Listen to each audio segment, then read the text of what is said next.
the interesting thing about this is that KMA have been out for a little while, but it's actually their first overdrive pedal. Enrico, who is the founder and builder and master genius of these things, he's been a lot of fuzzes and a lot of distortions, but nothing that's overdrive. And it's a very natural overdrive, and it's something that Enrico took over a year to develop from scratch until he got exactly what he wanted to get out of a tone. So as far as the overdrive goes, there are millions of overdrives on the market. I mean, there's too many probably, and we sell a lot of them. But I think the fundamental thing on here is actually it's a very pristine and very something that doesn't affect your tone, the actual tone of your instrument too much. But it still is a very nice overdrive. It's very low to mid-gain sort of area. That's where we're looking at. So more blues and classic rock and less metal. I mean, you can probably get a metal tone out of it if you're pushing it into your amp for guitar.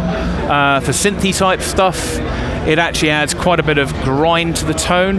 But one of the things that's really interesting on here is actually it's active. The EQ parts are active, so you have a bass and a low active circuit. But the biggest part for me on here is actually a switchable midsection. I'm sure, as you know, when it comes to getting a good drive tone on your guitar, the mid is actually one of the most important part. Yeah. You can actually set the frequency of where that mid is. You can boost and cut it by quite an amount, so you can put that section either pre or post drive in terms of there. But then the fun part is when you actually connect an expression pedal to it, and any expression pedal, doesn't need to be a special one or anything like that, and then you can actually sweep it.